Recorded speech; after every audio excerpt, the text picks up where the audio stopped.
What's going on, folks? This is Mitchie back again. So in this video, we're gonna continue our analysis for personal finances and to better your financial life.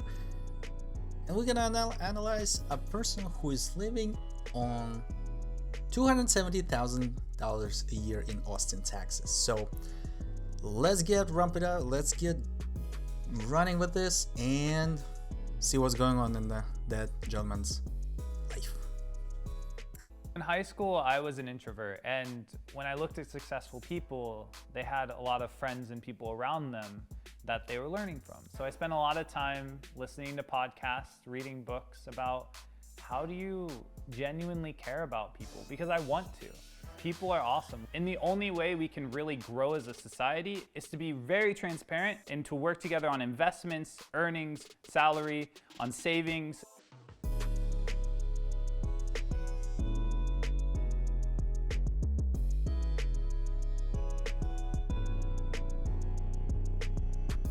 I'm Clinton Stamper. I'm 26 years old. I make $270,000 a year, and I live near Austin, Texas. I work 2 days a week here at home, and then I work 3 days a week in the office in Austin. And currently I'm working on tools to help us make decisions regarding some of our real estate. I'm able to go to the office and they have gyms and cafes and food, etc. And then when I get home, I can just spend quality time with my girlfriend and her sister who lives with us. So when I was looking at Austin, I had to figure out how my lifestyle and my girlfriend's lifestyle could fit into where we wanted to live. And the city life was not completely what I was used to growing up in a farm town. I decided to buy here because growth is inevitable.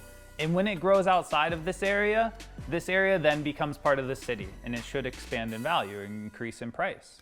Wow, that's just right from the bat, dude. Yo, this is amazing. So gentlemen, they give us hints and pieces of what's going on in his life. Great that he got that good of a job. Jobs are good. So so nonetheless, Clinton is a software engineer. It's great. So I like his couple of bits and pieces on what did he say just about now. So that one right there. So I don't think they showed us that just for the reason of just because it looks cool. It does look cool, but nonetheless, he makes coffee in the office, so meaning he spends less on that one. So this is great. And I see the mindset of buying a house for that specific area. So see, there is already a mindset there that he will be expanding. Already. So he got a plan. Another good point is to have a plan, right? So, but yeah, those two right now, they just grabbed me right there. So let's continue. Buying a house here was crazy. So we toured about 40 houses. I put offers in 3 of them. We had to waive every contingency we could. Basically had to open up our shirt and be like, here, you can have whatever you want. And even that sometimes wasn't enough. Write letters. We had to explain that we weren't investors. And we basically had to bid $50,000 to $60,000 over list price. So for this house, I ended up paying $638,000 when the list price was only $575,000. The only stipulation that I had for that was that they need to be furthering themselves towards whatever goals they have. It doesn't have to match with my goals. Just whatever they want to achieve, I want to see progress towards that. They pay for their food and their drinks, their clothing, and any other things that they want. Open communication about finances is really key to having a healthy relationship, and that's what I think I've tried to foster. I feel lucky enough that I can afford this house and that I have the salary that I do so they can accomplish whatever they want to accomplish. On my phone, I have the Robinhood app front and center, as well as my other apps, Webull, etc. And when I wake up every morning, I click one of the apps depending on the day, and I invest a certain amount every single day. Same for financial budgeting. Every Friday or Saturday, I will look at... Hold up a second. Yo, this is wow. Okay, wow. Hold up. All right, so first of all, I want to mention that I love his t-shirts. This is great, just awesome. Second of all, so Okay, so let's just go through this. Let's just go through this. So obviously, monthly budget is a lot. It's like, I mean, he makes a lot of, so he makes a lot of money. So comparing percentage wise, I don't think it's anywhere different from our perspective, right? So it's pretty much there. It's pretty much there. But however, so like I said, investments. I'm not sure why they going investments as an expense. This is like, just if they sit in the bank, this is expense. If they sit in the bank, this is expense because inflation. Yeah, it just eats the money. If that sits in the bank, investments, I don't see that as a typical spending. It's more or less actually making sure you going to direction at least a little bit further than you were before. But anyway, so mortgage, utilities, good. Obviously, the house is being a house, $3,000. Utilities, that's a lot, man. For 600 grand. Actually, I mean, it makes sense, actually. Yeah, 600 grand for a house, that makes more sense. Transportation, what do we got? Transportation, what is this? Tesla maintenance. Wow. I did not know that. This is, wow. Okay. Not sure, so I can compare this one, but whatever it is. So discretionary, that's 500 grand. That's quite there. It's quite there. So entertainment, shopping, education. Education, I'm not sure that would be like, okay, but anyway, so entertainment, shopping may be cut off a little bit there. Education, that's interesting to see, maybe like subscription, whatever. So food, that's a lot of food, man. That's a lot for food. 500 grand, or 500, sorry. 500 for food, it's a bit out there. So it might be reduced a little bit. Donations. Okay. So doing donations is good. Subscription, that can be cut off, dude.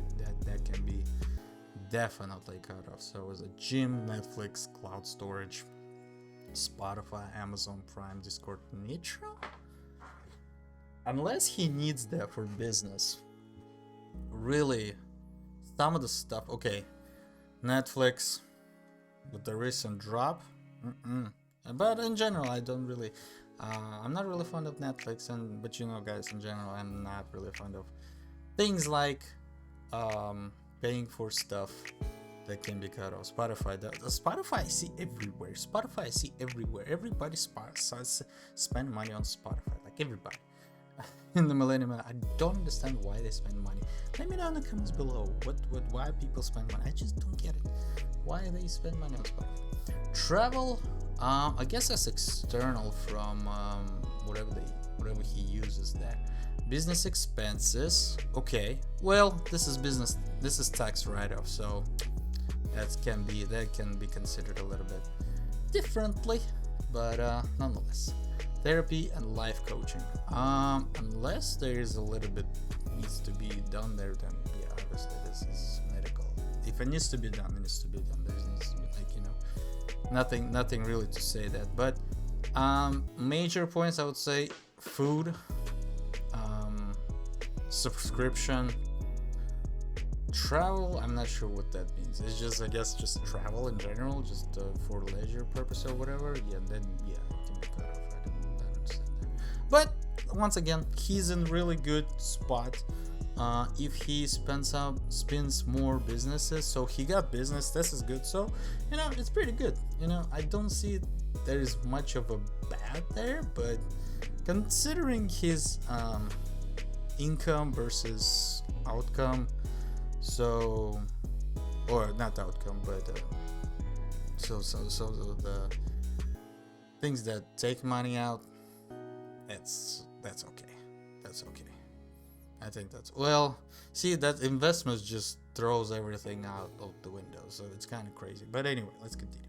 I moved to a house that was bigger than any house I've ever lived in, and I didn't know how to appropriately handle that. I spent way too much money on things and I overreached my budget.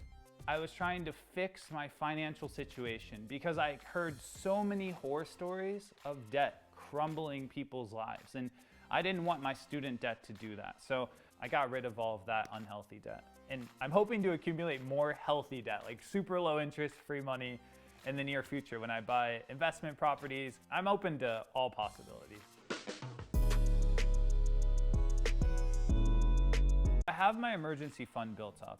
I keep it at roughly maybe 2 months worth of expenses. And then I invest $1,500 a week in the stocks that I'm looking at that week or that I see that are interesting or low in price. I want to fund a self-automated robotic pod where you could go into it as an injured patient and without human intervention, you would go from being diagnosed to the surgery or treatment to recovery. So to fund that idea, I need to start saving now. So right now I'm waiting on approval. My side hustle is going to be sharing information in a simple way.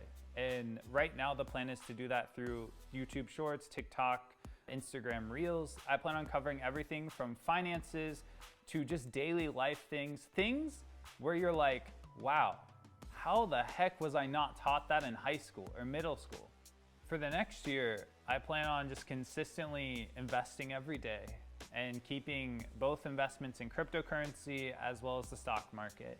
I also plan on keeping with my plan of investing in my 401k and my IRA. The thing that I think everyone should learn, at least from my story, is to go find it.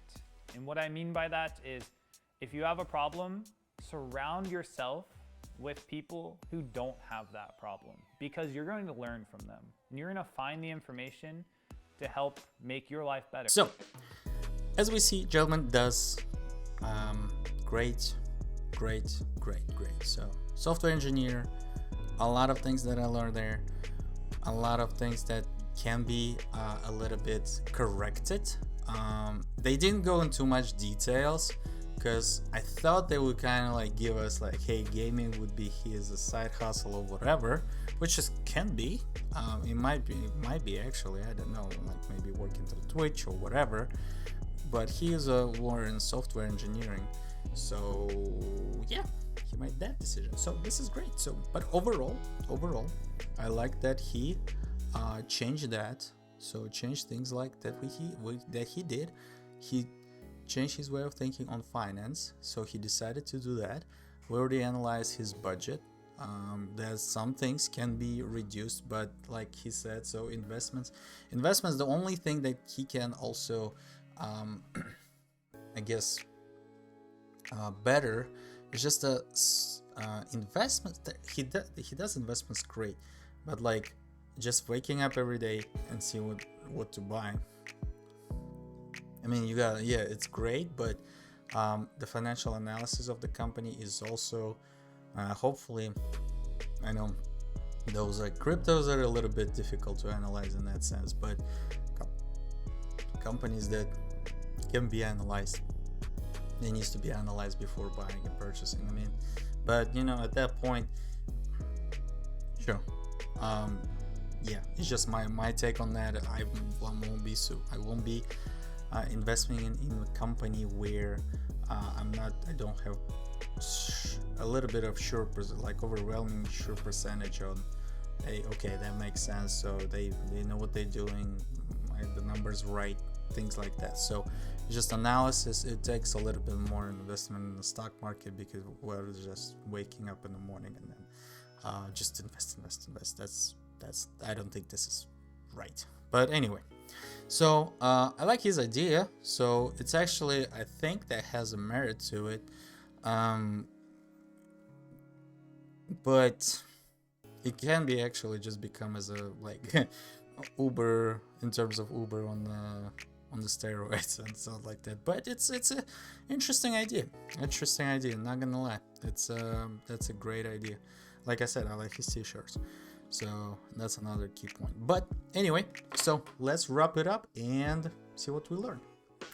So, John, and ladies. So thank you guys for watching once again. Just wanted to express that, but we learned quite a few bits and pieces from this gentleman over here. So who makes $270,000 in a year for being software engineer. So nonetheless, what we have learned, his budget, don't overreach the budget. This is gonna go into the very bad situation and bring you to the collectors and hurt your financial situation in terms of just processing your goals. So first of all, you gotta have a goal. So if you want to go somewhere, yeah, for the lack of vision people perish. We know that from the good book, so highly recommended, the Bible. But anyway, so budget overreach is not very good practice, but I'm glad that he did switch that one and change his way of thinking. So he paid it off. He paid that bad debt, just reduced it, crushed it. Fantastic, my man. Company that he kept, this is another key point. So I like that he did mention about Stefan. I like that he going after the financial literacy. I'm glad that he's not just sitting there and just spends his money and things like that, but he actually better himself in the financial world, and he actually wants to go and rent out people things like houses, and so he wants to grow, and that's another good point there. So yeah, what else? Did I miss anything? I think that's it. I think this is a very good things that he does. I mean, he works. This is great. So obviously,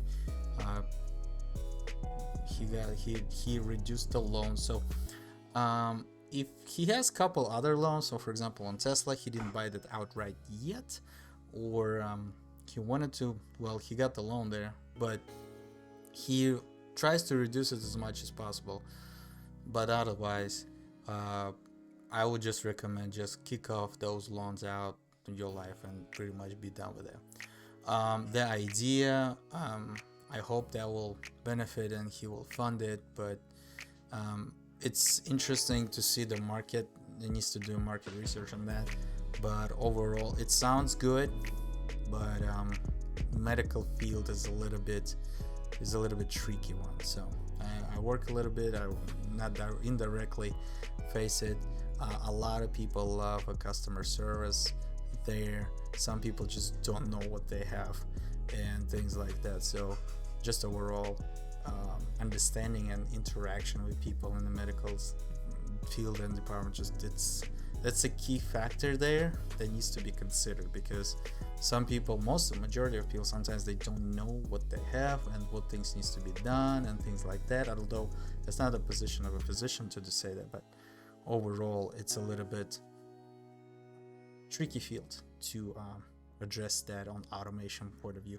But nonetheless, it's a good idea. So kudos for having that, and all the best to proceed with that. But overall, I like that. I like the whole deal. So we learn a lot. So don't guys do budget overreach. Budget is good, and don't go into debt where it's unnecessary. And yeah, keep the straight company if you want to go there. If you want to go somewhere, keep the company who arrived there or doesn't have that. Well, people who doesn't have that problem, they might be difficult to understand you if you have that problem. So just to add to his statement, I would say if you want to get somewhere, keep the company who already got there. So that will definitely enlarge your possibilities, connections, networking, all that rest of the jazz is good. So that's another point. Keep a good network, and networking is great. So that's what we learned on this video. So thank you guys for watching, and that was being a personal finance guide, Dmitry, and in these videos that we do. So thank you guys for watching. Let me know guys in comments below if you learned something or have some question for me. Like, subscribe, and see you guys next time. Thank you. Bye bye.